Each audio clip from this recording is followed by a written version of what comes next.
Good morning भावनांनी माझ्या बहिणीनो. आमच्या राणी सगळं उठल्यात, तोंड धुत बसल्यात बघा. माझी जरा तब्येत बिघडल्या त्यामुळे जरा बोंबाच्या बाराखड्या झाल्यात, पण असून दे. आमच्या राणी सरकारांनी आज जरा दूध आणि खारी करायचे नाश्त्याला. आमची मॅडम बघा कशा निवडल्यात चहा खारी, त्यातनं हळूच म्हणते चहा खारी करून. मम्मी आवडा लागले तिथे ती रोज चहा आणि खारी नियोजन करतो. त्यांनी जाऊन दूध आणले.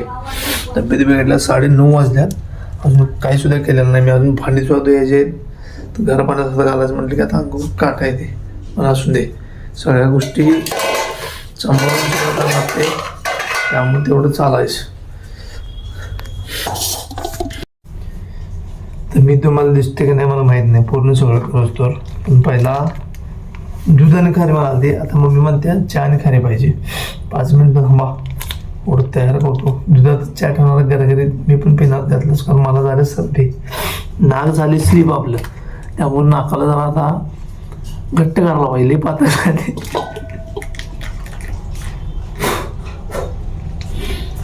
लय काय लढतर करत बसायचं, असं दूध वाटायचं मस्तपैकी, टेन्शन घ्यायचं नाही. कारण कसं आहे माहिती आहे काय,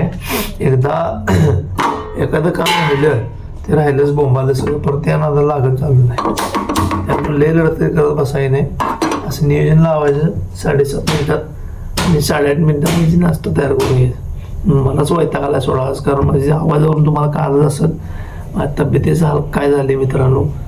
पण तेवढं कसं आहे, आता हे नाश्ता उगाच मम्मीसाठी करावं लागतो म्हणताना तर मी अजिबात उठणार सुद्धा नव्हतो, एवढी माझी बेकार अवस्था झाली.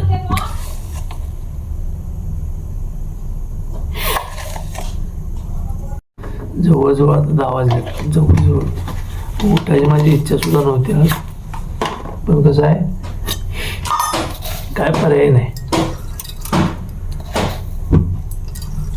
त्या ठेवलं तिकडं तुझं. आणि ही खारी परवा मी आणलेली मम्मीसाठी आणलेली खायला, मऊ होते म्हणून असं ही पिशवीत बांधून एका डब्यात ठेवलेलं जर्नीच्या. मी राणी सरकारांना मागाशी आठवलं, मला म्हटली मी खारी खाणार आहे, चहा ठेव झाला, चहा आणि खारी खातो. दूध इकडं उठतो जाईल तेवढं, चहा तेवढं. हे किती देऊ मम्मी खारी?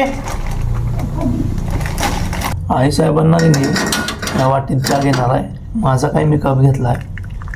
आई साहेबांना चहा पुरत नाही, त्यामुळं या वाटीत काढतो आणि मला घेतो कपात आपल्या बारीक. काय इच्छा नाही, मला काही जास्त चहा खावा लागत नाही. यात एक कपभर घेतला मी, यात ओतला आई साहेबांना वाटीभर. तर ही बाहेर नेऊन ठेवतो, कारण मला मोबाईल धरा येणार नाही. एका हातात खारी एका हातात चहा, असं जाऊन भाऊन आई साहेबांच्या पैसे ठेवून येतो 5 मिनिटात. राणी सरकारांचं चहा आमचे ठेवून आले आणि माझा चहा राहिला आहे. 1 कप चहा घेतला आपण भावानं. आणि माझ्या बहिणी नाराज होत्या माझ्यासारख्या. हा बघा आई साहेब इथं बसल्या, त्यांचा नाश्ता मी आधीच घेऊन आलतो. माझ्याकडे राहिलेला फक्त आई साहेबांचा चमचे घेऊन आणला गेलो तुम्ही. आत मस्तपैकी चहा पिणार आहे. या तुम्ही पण चहा आणि खारी खायला ना, तर परत म्हणजे सांगितलं नाही मी म्हणून. आज काही करू नका, या मस्तपैकी चहा पिऊया. एवढं चहा पितो आणि गार पाण्यात हातून भांडे धुवायचे. मला वैताग आला आज, भांडे धुणार निवांत झोपून टाकणार आहे. ह्याच्या पुढचा व्हिडिओ ठीक आहे. एवढं नाश्ता करतो आणि परत येतो. मम्मी उठ आणि तिकडे उन्हाला जाऊन बस जा. खारी खातो. खारी खाऊ नको, उठ जा तिकडं. ती खारी घे, प्लेट घे आणि तिथं उन्हाला जाऊन बस जा. मला बसायला येते बसायला. आणि हेअरस्टाईल तुझा बाबा काय हनीसिंग होता वे, हेअरस्टाईल केल्यास वाकडे तिकडे केसांची.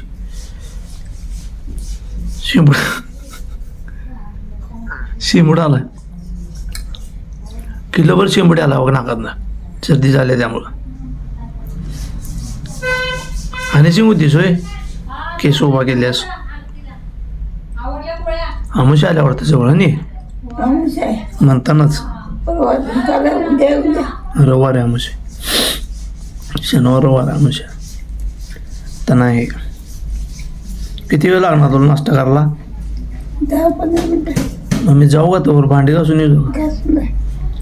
बसत नको, मग पोटात दुखा लागले, कळ करायला आधीच जातो.